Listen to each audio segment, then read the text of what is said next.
Hey there YouTube, this is the Phantom Outlaw coming at you with another video here.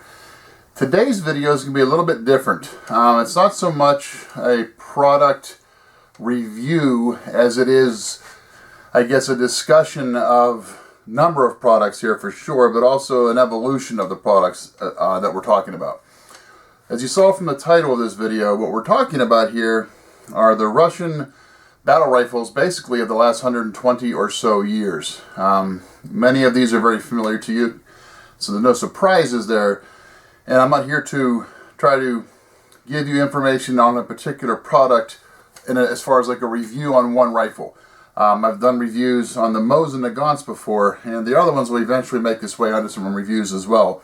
But this is just more of like an informational type video, nice little look into the last 120 or so years and the evolution of the rifle for the Soviets. And the reason I'm doing it for the Russian rifles instead of the US rifles is pretty simple. These are a lot more affordable.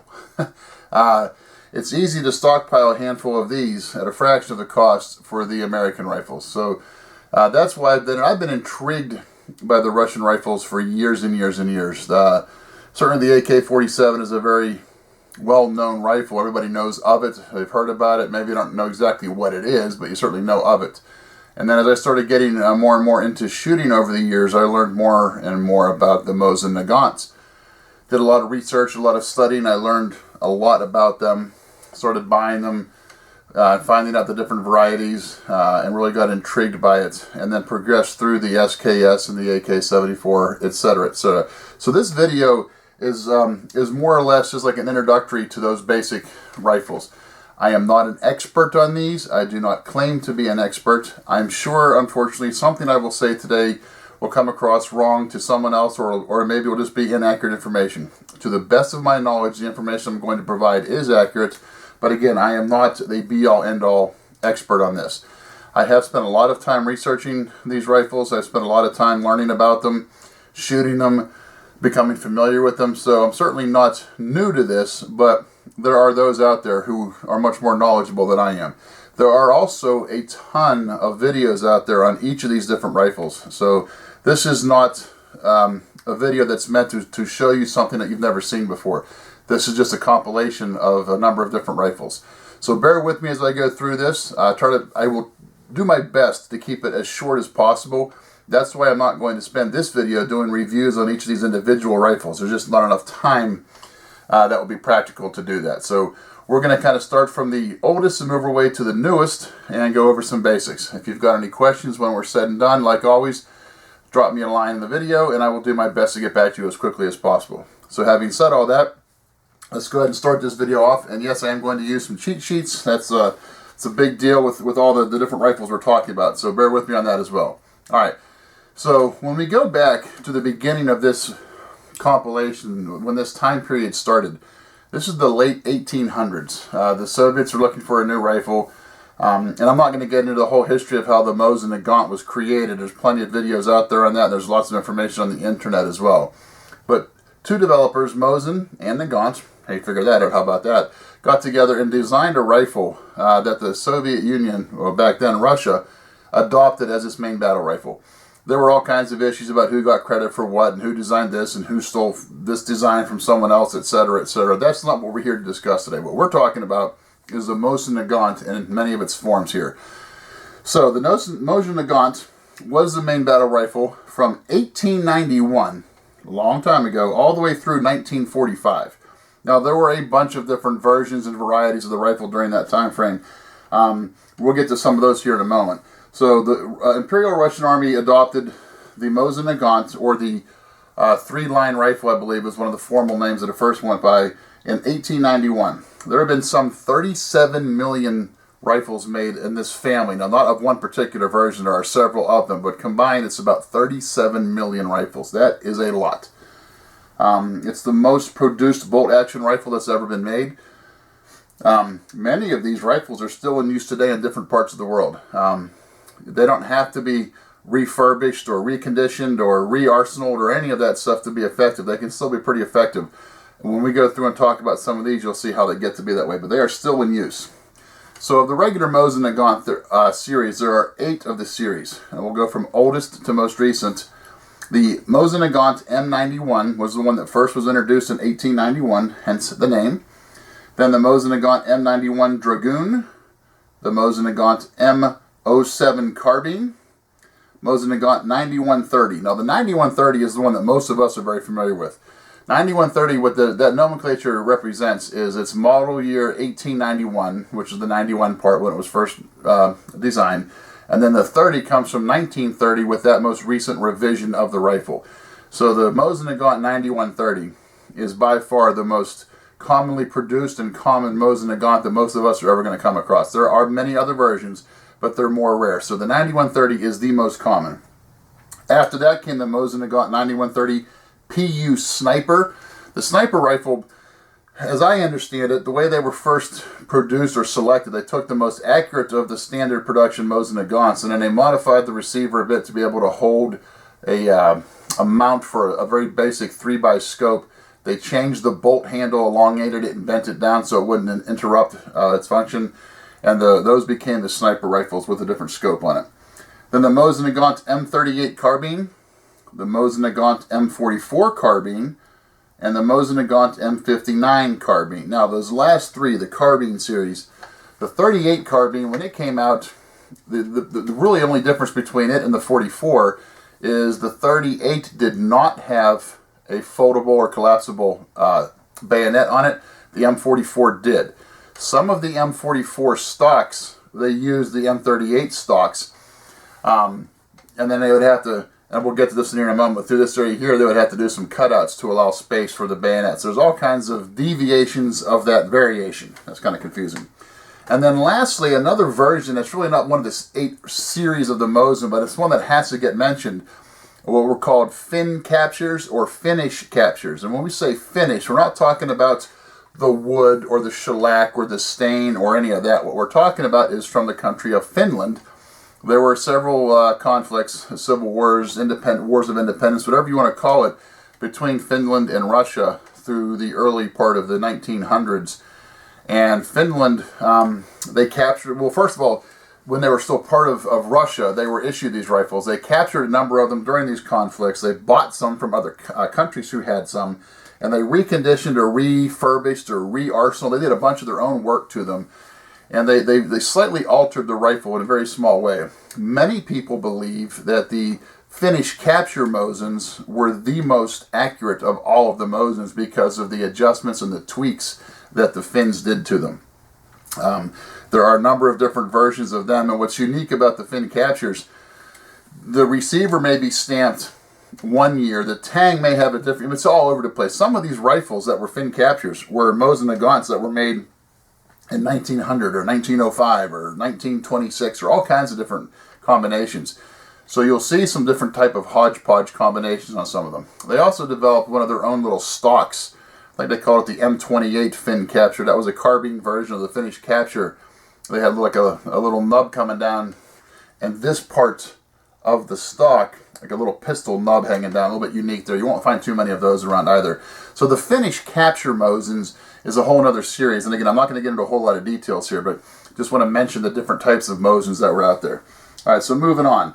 The Mosin Nagant also changed its basic design in 1936 from the hex receiver to a rounded receiver. And that's, and we'll get, I know you can't really see too much of that. I'm going to go through some of these here in a moment. We'll talk about that. They did that to help with the production. It made it a cheaper rifle to produce, a little bit faster rifle to produce. Also, as they were ramping up production for the inevitable conflict that would become World War II, the finish, now we're talking about finish, not the country of Finland, but the finish and the mill marks on the barrel and the metal weren't nearly as fine-tuned, because that had nothing to do with the performance of the rifle. That was just appearance, and it really did matter to Russia or what the appearance looked like as they were getting made and produced as fast as they could to get out and defend the country. So in that regards, the word finish regards to, in some cases, the wood, in many cases, the metal itself. So there were a number of changes in that regards to just get as many of these things made as possible. All right, so let's talk about some basic specs of this rifle. The caliber is 7.62 by 54R, and this is a little bit of a point of contention I see quite a bit of. The capital letter R that follows the 54 in this caliber stands for rimmed. The cartridge itself is a rimmed cartridge. The R does not stand for Russia. I hear that pretty frequently, and I'm not sure how well you're going to be able to see this. But this cartridge, right here on the end of it, there's a rim, similar to a revolver cartridge, and that is part of the design. So the 7.62 by 54 R is for rimmed. It does not stand for Russian. All right, the length for the 9130 is 48.5 inches, and that's not counting the bayonet. You add the bayonet to the length of this rifle, and it's about 2 miles long. That's kind of a little bit of tongue-in-cheek joke there, but I'll show it to you here shortly. So over 48 inches long. The M38 and the M44 is 39.9 inches. So you're talking, that's about 8.5 inches difference in length. And that's all comes from the barrel and the stock. The weight, this is kind of weird. For the 9130, the weight is 8.8 pounds. For the M44, it's 9 pounds. So the shorter rifle is actually heavier. That's because the M44, the bayonet is permanently, semi-permanently attached to the rifle. So that's part of the weight. With the 9130, the bayonet is removable and is not considered part of the weight. The barrel length for the 9130 is 29 inches. The barrel length for the M38 and the M44 is 20.2 inches. So again, you're talking about almost 9 inches of difference in barrel length. That comes into play in a couple areas. I haven't shot both of these, and many of you have probably seen videos on these rifles being shot. When you shoot an M44, or the 38 for that matter, the carbine version of this rifle, and if you can get it in low light conditions, or if you're videoing it and you capture it with in the right frame, there's a huge fireball that comes out the end of the M44. There's also a fireball for the 9130. It's just much smaller because there's more barrel length for those gases to burn off.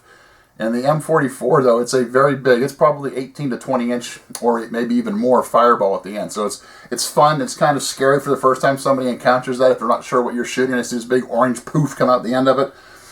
So it's something unique to keep in mind with that barrel length. All right, so the sights on all of these are very much the same with some slight differences. The front sight is just a front sight post. Most of the Russian ones are going to have a hood around the post.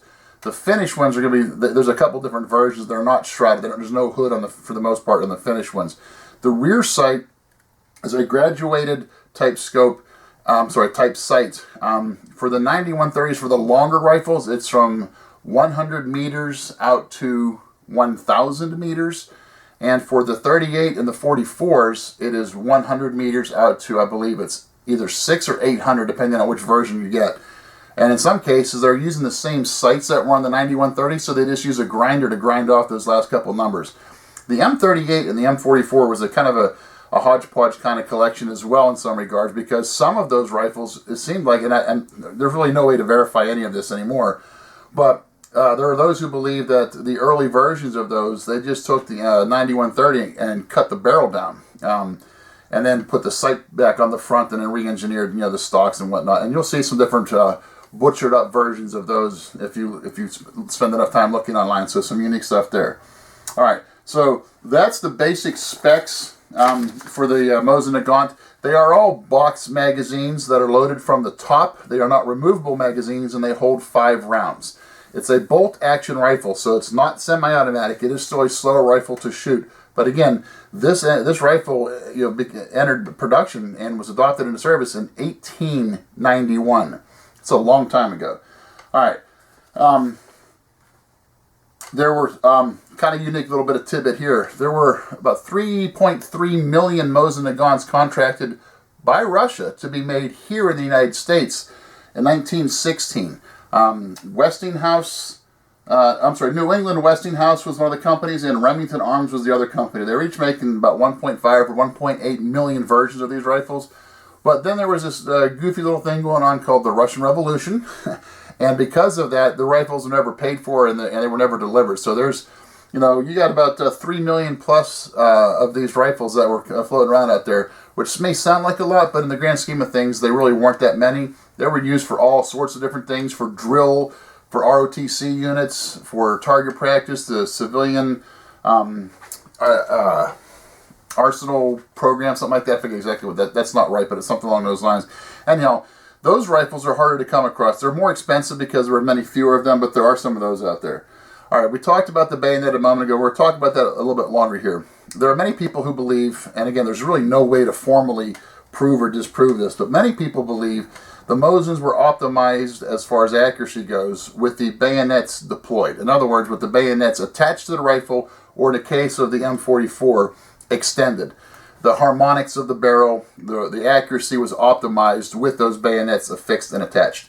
Apparently, Russian doctrine or the Russian philosophy at the time was must use bayonet. I guess Stalin was a big fan of the bayonet. Obviously, bayonets still exist to this day with their rifles, but there's something that is not necessarily attached at all times to the rifle. All right, let's see what else we got going on here. So, when we talk about availability of the Mosin Nagants, they've been around for decades. They've been available here in the United States for decades. The price has changed quite a bit over the years. Unfortunately, not for the better. You go back 30 or 35 years ago, you could find these things for $50 or $60 and in fairly decent shape. And in most cases, they were completely coated in cosmoline, which is a whole other discussion. But 50 or 60 bucks for a bolt action rifle that could be sporterized, used for deer hunting, whatever purpose you want to, has now elevated itself. Last time I paid attention was really not too long ago, and we're early 2016. You're looking at around $200 for the basic 9130. You get some of the other versions, the M44, the M38, the Finnish rifles, those types. They're gonna fetch a bit more money for those. You're looking into the $250 to $500 mark, depending on what condition it's in and whatnot. If it's been butchered or bubbled, depending on how you want to phrase it. So they're nowhere near as affordable as they used to be, but they're still fairly plentiful. You can find them out there.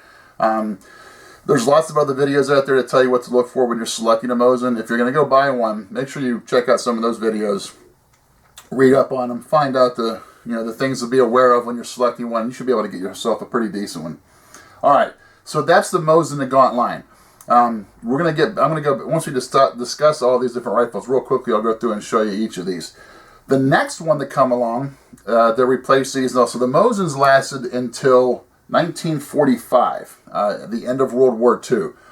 The one that came along next was the SKS. The SKS was designed in 1944 and adopted for use in 1945. So it became the main battle rifle in 1945. It only lasted until 1949 for Russia, because the next one came along, which we'll get to here in a moment. But the SKS is still used today in many parts of the world. The SKS was adopted by many other of the comm bloc nations, the satellite countries for the Soviet Union, made by many of those countries as well. So while it only had a 4-year life in terms of the Russian army, it's still used today in parts of the world. So kind of a unique twist on that. There were about 15 million or so of those that have been made. I don't know how many of those are still being made now. The Norinco Chinese SKSs, they may still be making the sporter versions of those for export to different parts of the country. So that number is going to change because of that. But as far as the traditional numbers for the SKS, it's about 15 million. So many, many fewer than the Mosin Nagants we talked about. We've talked about the different countries that are making the SKS. It's obviously the Soviets, China, Romania, Yugoslavia, East Germany, North Korea, North Vietnam, Albania, just to name, I think that's most of them, but you're going to see a whole bunch of different variants out there. The SKS, the main variants, we got the Soviet Union that made them from 45 till 56. Then you've got the Chinese Type 56. The Chinese Type 56 is probably the one that most people are familiar with. Originally, they were made by Soviet engineers in China before the Chinese took over altogether. There's a number of Chinese arsenals that made them, and because of that, it's almost impossible to fingerprint year of production and et cetera, with a few exceptions. But like if it was Arsenal 26, you're in good shape in most of it. Other arsenals may or may not have followed suit. There's really no formal record keeping to verify that. At any rate, so that's the deal with the SKS and its variants. The specs on it, the caliber of the SKS is 7.62 by 39. That's the same caliber that the next rifle, the AK-47, used. So there's some similarities there. The length of the SKS is 40 inches. The weight is 8.5 pounds. The barrel length is 20 inches. The sights are kind of a hybrid between what you find now on the AK-47 and what was on the Mosin Nagant. They're not identical, but they are certainly very similar type sights. The box magazine on the standard SKS is a 10-round box magazine. There were some SKSs that were made to hold what would become the AK-47 30-round magazine, and there are some aftermarket sporter magazines that hold 20 rounds, but the traditional SKS is a 10-round box magazine. You'll see also on the SKS that there is a bayonet on here that is fixed and foldable, similar to but not identical to the Mosin Nagant. There were two types of bayonets that came with the SKS, a spike type bayonet and a blade type bayonet, depending on the year of manufacture. The spike type is very similar to what was on the Mosin Nagant, and the blade type looks like a long blade, or a long, like more of a long knife or a very small sword. They weren't sharp, they were pointed, but they didn't have sharpened edges. They weren't designed to slice through anything. They were designed to stick into things, people. All right. We talked about the short lifespan, just about 4 years for the SKS before the AK-47 came along. But again, the SKS is still used today in some parts of the world. It's been available also for decades here in the United States. It is more expensive than the Mosin Nagant, but still somewhat reasonable. You go back to the 80s, you could find SKSs for $50 to $75. And now you're looking at $350 to $400 for them, depending on what version, what arsenal, what country, etc., etc. You can spend more than that on SKSs, but you shouldn't have to, depending on what you find. The Chinese Norinco SKS is probably the most common version you're going to find in the U.S. today. Again, we've talked about the number of arsenals in China that makes them. Norinco is one of the main importers, exporter-importer for the SKS. So typically the Norinco SKSs are sporter versions. They're not military surplus, but they're very much the same rifle. All right, so that's the SKS. What that led to after just 4 quick years is what the AK-47. Now that name was not relevant for very long, and I'll get to that here quickly in a second. But the AK-47, or its variants, lasted from 1949 until 1974. It was designed by Mikhail Kalashnikov in 1944 and adopted in 1949. So his original design started in 1944. There's lots of videos and stories and internet sites out there on that. The AK-47 is called the AK-47 because it's an automatic rifle that was from the year 1947. So it took about 3 years of development before the final version was settled on, and that was 1947. In 1949, it was adopted as the Soviet rifle. There have been over 75 million AK-47s developed and still being developed. These rifles are being made across the world, including here in the United States now. So the AK-47 is a crazy popular rifle in terms of the number made. 75 million AK-47s. It's over 100 million total variants of the AK rifle. There's other versions which we'll talk about here, some of those in a moment. The specs. We mentioned it's a 7.62 by 39 caliber. That is the middle size of these bullets we're showing here. Again, you're not going to be able to see this real well, but the 7.62 by 39 is a very popular caliber. It's not just the AK-47. We've already mentioned it's on the SKS. It's been a very popular caliber. The length of the AK-47 is 35 inches on a fixed stock. In a folding stock, it's 34.4 inches, so it's about half an inch or so shorter with the folding stock. Now, one other thing to keep in mind, when it comes to the stock lengths here on your traditional AK-47s or AKMs, which we'll get to in a moment, there's really 2 lengths. The Warsaw length, which is what the traditional AK is shorter by about 1.25 inches or so from what they call the NATO and ATO length stocks, which is more for us Westerners. It's a little bit longer, a little bit more friendly for us as far as length of pull. You can get adjustments for those, but the standard one, you're looking at 35 inches from end to end. The barrel length is 16.3 inches.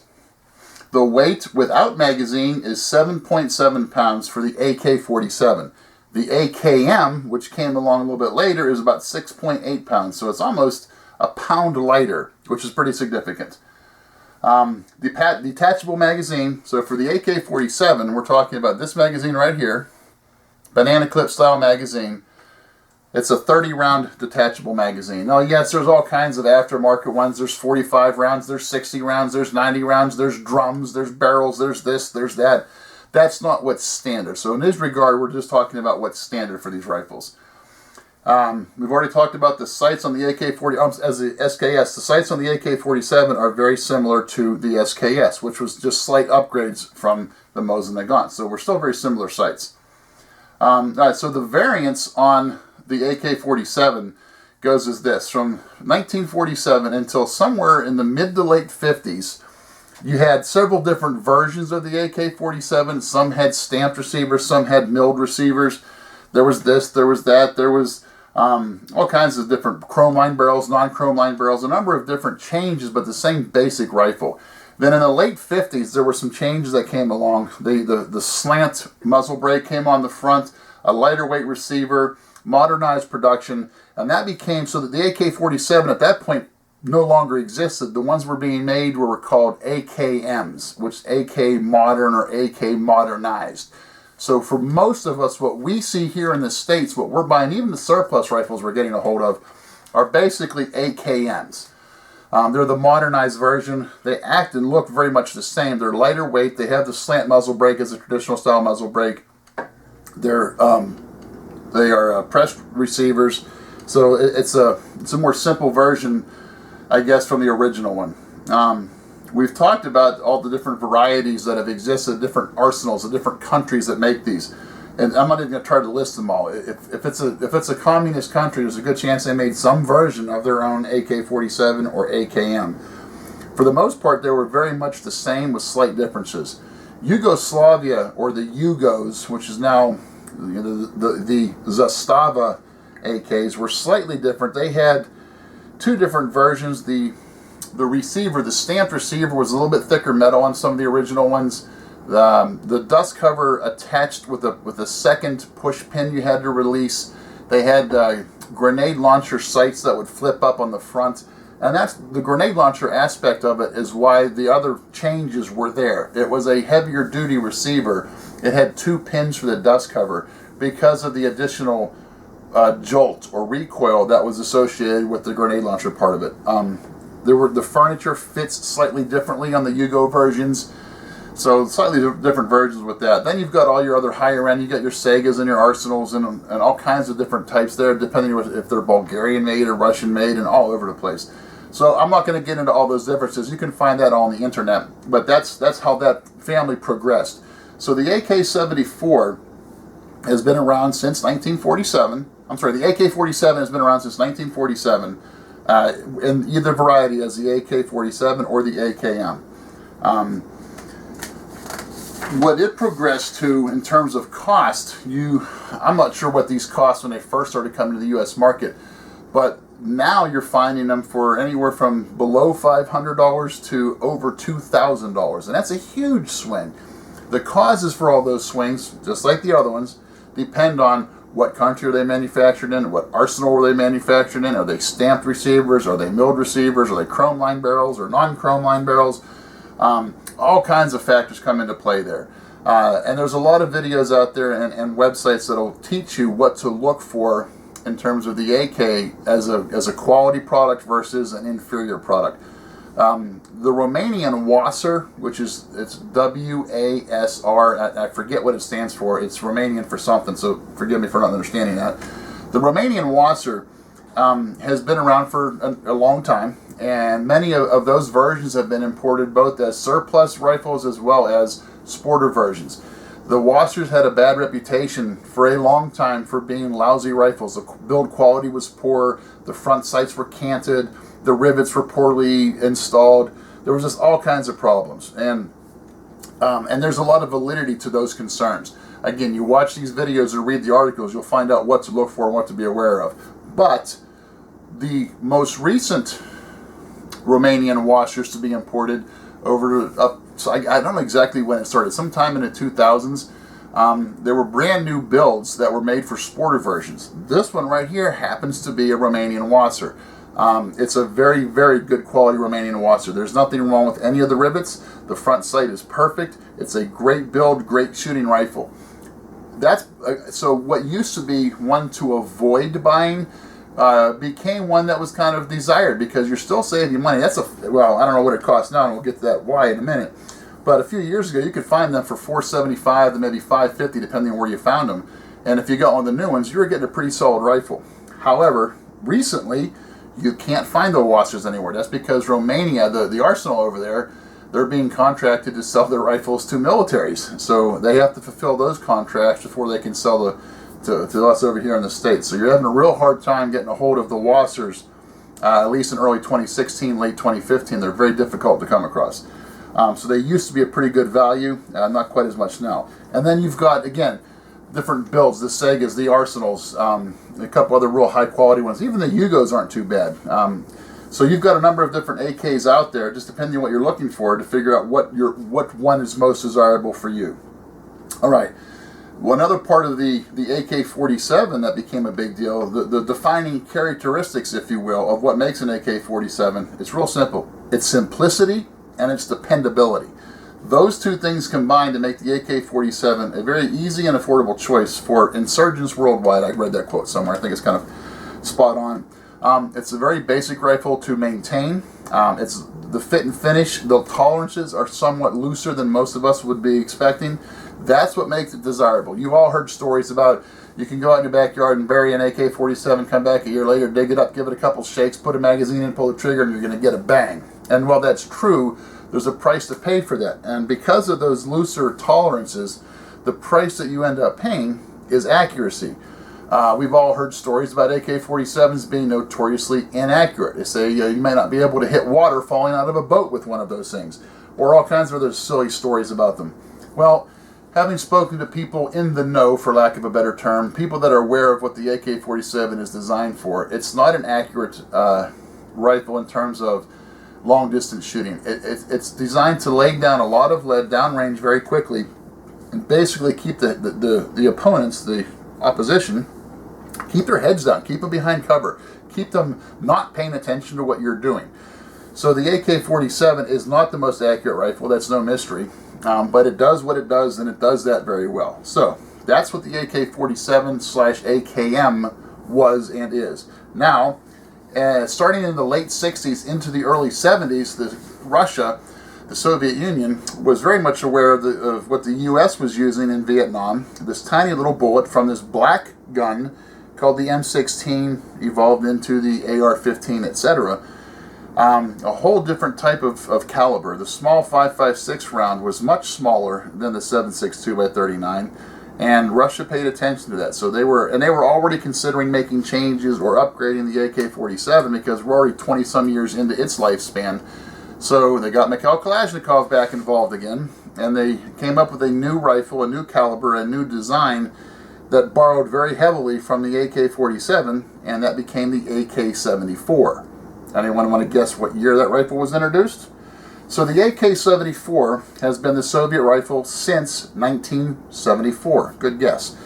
The AK-74 is not identical to the 47, although from first appearances it certainly looks to be very similar.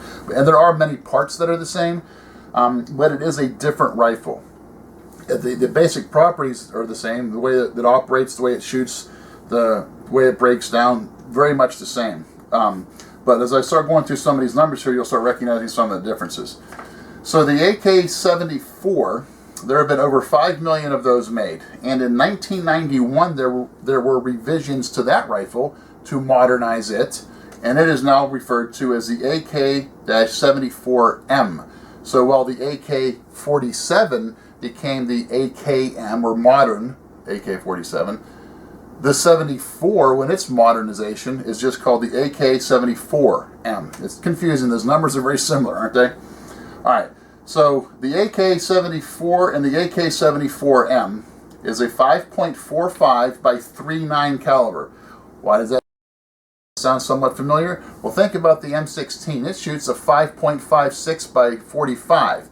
So the difference between the M16 and the AK-74 is very, very little in terms of size. However, the reason the Soviets went this way, instead of just copying the 5.56, and this makes sense if you think about it, they wanted to make sure that if Mother Russia were invaded, or any other Soviet-held territory, and any other munitions dumps were captured or taken over by NATO forces, that the NATO forces would not be able to use the ammunition or the rifles against Russia. In other words, you couldn't use Russian bullets against Russian soldiers because they're similar but not quite the same. So the bullets the AK-74 shoots, as you can see here, hopefully a little bit, is very similar to what the AR-15 and M16 shoot. So 5.45 by 39. The length of the rifle is 37.1 inches.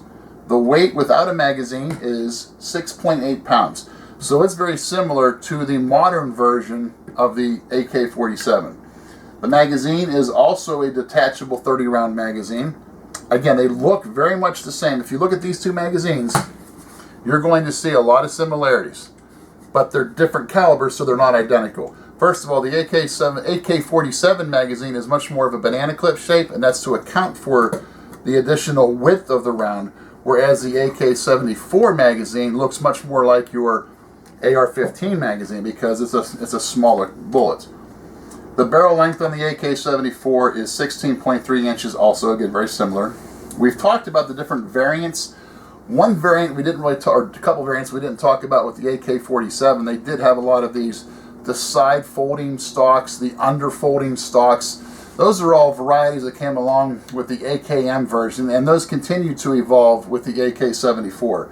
So you've got a bunch of different types of side folders, under folders, the carbine version of the AK-74, the short barrel version, all kinds of differences there. We're not going to get into those discussions because those are just variants of the same basic rifle. Now, the Russians have a new series of rifles coming out called the AK-100 series.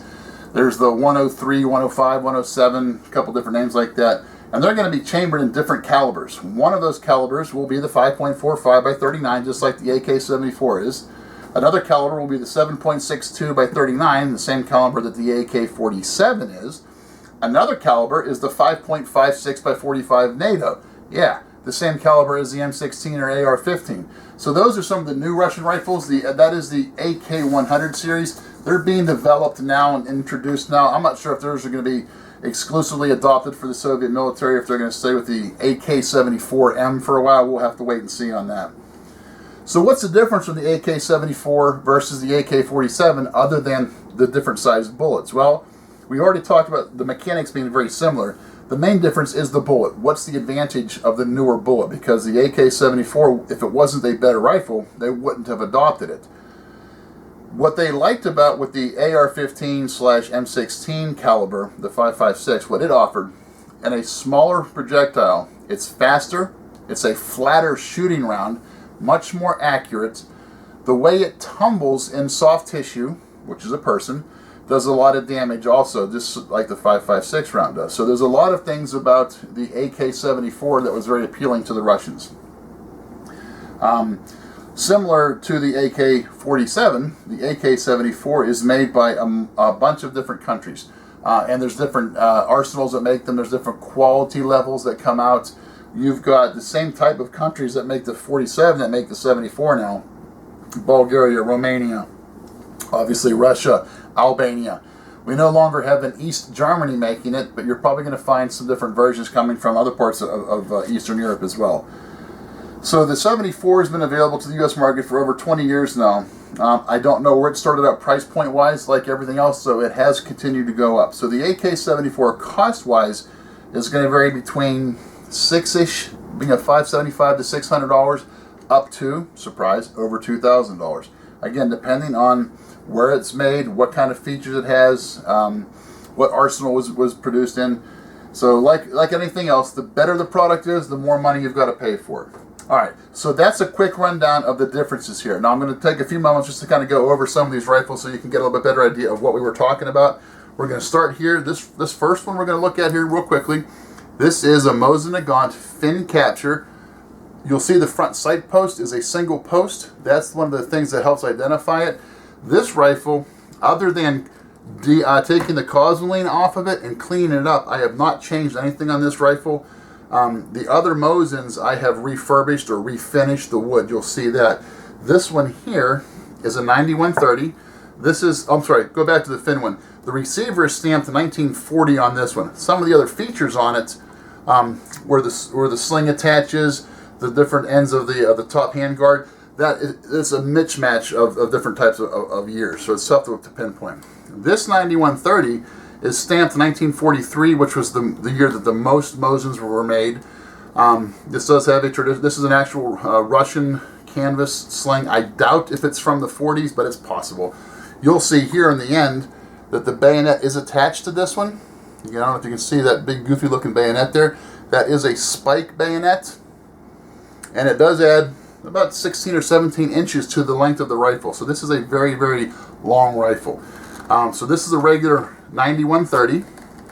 The next one we come across here, this is the M44. M44, surprise, this is from 1944. This one does have the bayonet, which you're going to see here. You pull down on it. It's tough to get this. And it swings out and then snaps in.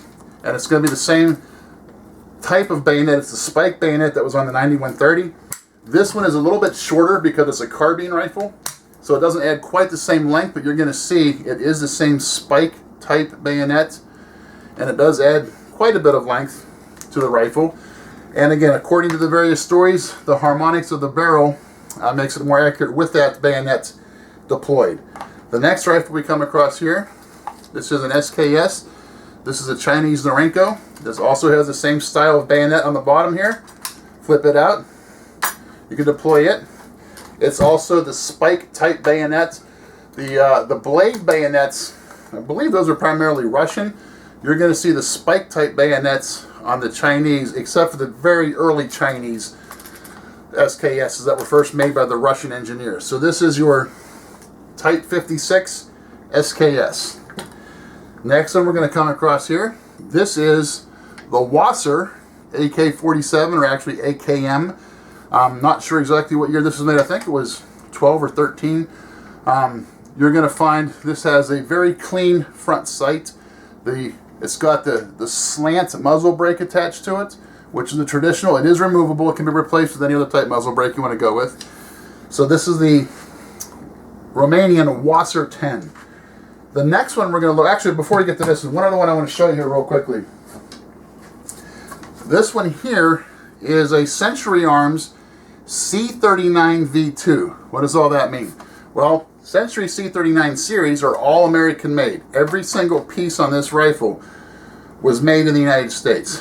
It's a milled receiver. So this part here, the receiver, started as an 11-pound block of steel and was milled out to the configuration you see now. It does not have a mount for a rail at all. That's the one thing it's missing. But it is a great shooting gun. Every piece in this gun is American made. It's another version of the AKM. And there are now other companies in the United States that are making AKs, but they're right now the Century series, that and the RAS-47, also from Century, the two big names. All right, moving on to the next one. This is an AK-74. This one here is an Arsenal. This is the SLR-104. This is pretty cool for those of you that are paying attention to all these differences. This is a folding stock. So the stock, you'll see here, I don't know if you can see in the video there, it folds and it collapses down. And then you real quickly just push a button to unfold it. Now, my first concern seeing this was that this joint right here might be loose because that's where the hinge of the pivot point is. No problem at all. Very, very well made. So this particular rifle is a great build. It does have the AK-74 style muzzle flash. It's supposed to help a lot with the flash itself as well as recoil. And now again, the AK-74 round is a much smaller round, so there's really not much recoil to speak of compared to the AK-47. So this is the 74. This is an Arsenal build. This is just some. I've got a couple other ones that I didn't dig them all out because there wasn't room on the table to discuss all of these. But as I mentioned in the video, the varieties that are out there, the variants that are out there, the number of options, it's crazy. Do your research, pay attention to the different details you learn about when you're looking to buy one of these, and you can have a lot of fun with these rifles. One of the appealing parts that I mentioned at the very beginning was the cost. Cumulatively, these rifles cost a whole lot less than if you were to try to go out and find a 1903 and then maybe an M1 Garand, and then you're going to try to find an M14, then a carbine, M1 carbine, then you're going to get an M16 or an AR-15, then an M4. It just gets crazy with cost in those compared to these. The other appealing part in terms of cost is the ammunition. You can still find surplus ammunition for these rifles that's pretty cheap. The 7.62x54R, you can still get spam cans that were made in the different communist countries in the 50s and 60s for a very good price. With the 7.62 by 39. For whatever reason here lately, some of the sources are drying up a little bit, so the cost has gone up slightly, but you can still shop around and find it for less than a quarter a round. The 5.45 by 39, the 7N6 version of that, which was banned from importation a year and a half or so ago, that has changed a little bit or impacted the price a little bit. But there's plenty of other ammo out there that can be, the imports from Eastern Europe, where you're still looking at 20 to 24 cents a round. You just have to shop around for it and find it that way. So relatively speaking, the ammunition is cheap. Certainly better than the 50 to 70 cents a round for some of the AR rounds, whether it be the 308 or the 5.56. So these are cheaper to own, cheaper to buy, cheaper to maintain and shoot than a lot of the U.S. counterparts. So that's part of the reason why this series was put together like this. All right, folks, this is a long enough video. Thank you for your time on this. I know I blew through a lot of this information very quickly, but that was in the essence of time. Hopefully I was accurate with the information. I tried to make sure I was before I put it together. If you've got any questions, drop me a line, let me know. Eventually, some of these other rifles may get their own review. That's coming down the line here, but if you have any questions on the specifics, just let me know and I'll get back to you. And as always, thank you very much for watching. I do appreciate it. I hope you're all doing well. Take care.